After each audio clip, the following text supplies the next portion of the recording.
আসসালামু আলাইকুম। আজ আমরা ছোট্ট এক আলেম ভাইকে জ্ঞান পরীক্ষা নেব, দেখি কেমন উত্তর দেয়। তোমাকে একটি প্রশ্ন করি, রোজা রেখে ভুলে পানি খেলে রোজা কি ভেঙে যায়?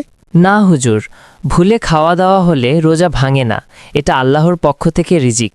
বলো তো, দোয়া কি মানুষের ভাগ্য বদলে দিতে পারে? জি হুজুর, দোয়া আল্লাহর রহমতে তাকদিরের কিছু অংশ বদলাতে পারে। রসুল সাল্লাহ সাল্লাম তা বলেছেন। বদনজর নিয়ে কি বলে ইসলাম, সত্যি আছে নাকি? হ্যাঁ হুজুর, বদনজর সত্য, তাই মুআওযাতাইন পড়লে সুরক্ষা পাওয়া যায়। কেউ ঘুমে বা ভুলে নামাজ মিস করলে কি গুনাহ হবে? ভুলে বা ঘুমে হলে গুনাহ না, জেগে উঠেই বা মনে পড়লেই কাজা পড়তে হবে। দোয়া অনেক ধরনের, কোনটা সবচেয়ে দ্রুত কবুল হয় জানো?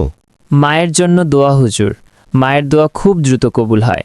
শয়তান কি মানুষের মনে কথা ঢোকায়?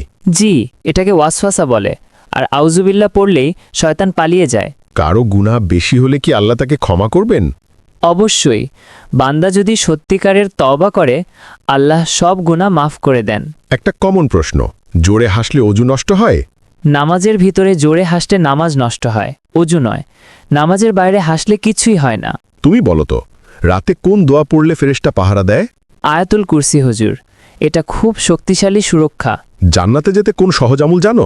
অন্যকে কষ্ট না দেওয়া, মানুষের হক না নষ্ট করা।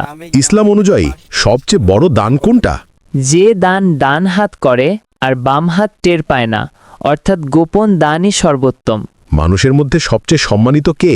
আল্লাহর দৃষ্টিতে যিনি তাকওয়ায় শ্রেষ্ঠ, ধন, বয়স বা জাত নয়, তাকওয়ায় মাপকাঠি।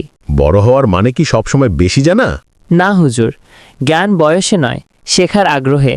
ছোটরাও বড়দের শিখাতে পারে, যেমন রসুল সাল্লাহ সাল্লাম বলেছেন, হিকমাত মুমিনের হারানো সম্পদ। মাশাআল্লাহ, ঠিক।